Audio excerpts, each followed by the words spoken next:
This is your News Source Evening Bulletin for today, Thursday, the 16th day of August in the year 2018. Here's what we're tracking tonight. The Guyana Teachers Union is holding firm to its position to call teachers out on a strike action after a meeting today with the Education Ministry ended with no agreement on salary increases. The meeting went on for close to 3 hours. GTU President Mark Light. Increases in salaries and other financial benefits, they have all been pushed down. They remain the same.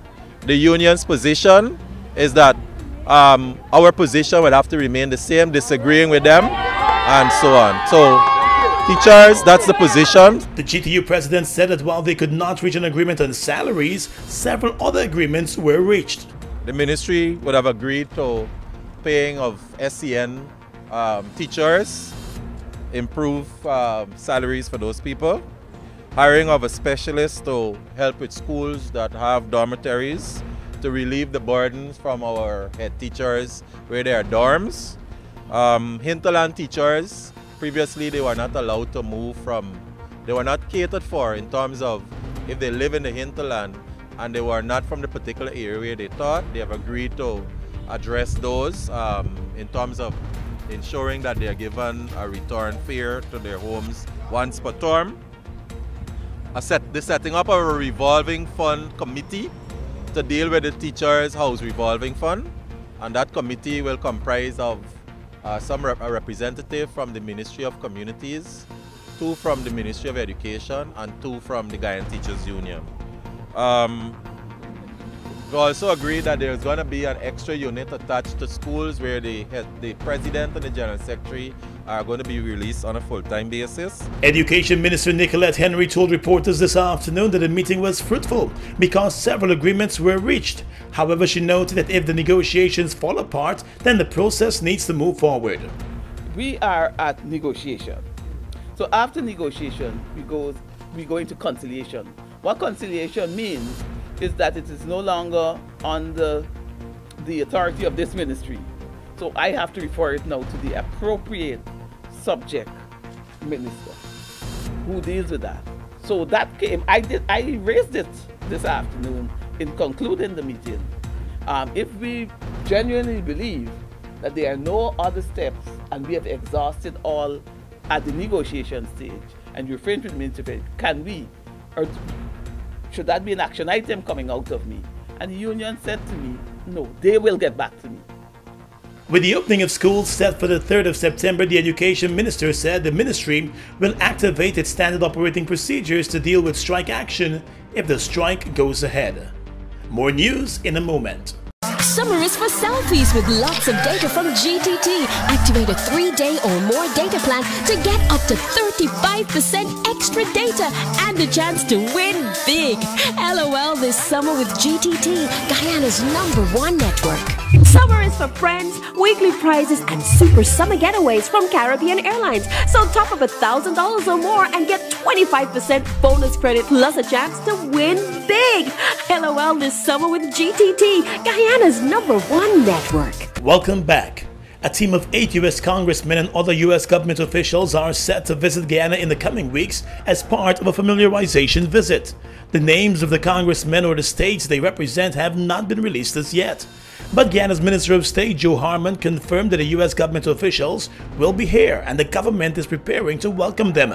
Minister Harmon told reporters this afternoon that he believes the decision of the U.S. government team to visit Guyana highlights the growing relationship between the U.S. and Guyana, especially in the context of the number of U.S. businesses now doing business in Guyana. We're basically making arrangements to receive these very senior lawmakers of the U.S. I believe what it does is that it signals a growing confidence in the relationship between our 2 states and the fact that there is a growing number of U.S. companies that are operating here in Guyana that the lawmakers would want to come to see what is taking place. So I believe it is quite normal, but I think that what it does is signals a very clear indication of Guyana's importance on the international scene, that 8 congressmen will actually choose to come at one time.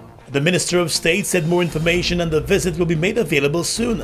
Just this past week, the American Chamber of Commerce in Guyana was launched with a view to further strengthen ties between Guyana and American businesses. Since the discovery of oil offshore Guyana 3 years ago, a number of U.S. companies have been exploring various investment opportunities here in Guyana.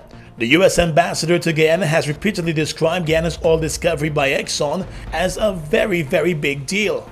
Exxon, which is an American company, is set to begin oil production in 2020. In the world of aviation, the runway has been cleared and U.S. carrier American Airlines has been granted full approval by the government to begin its touchdown into the Guyana market. Minister of State Joe Harmon announced at his post-cabinet briefing today that the cabinet has granted its full approval for the airline to start its scheduled service to Guyana.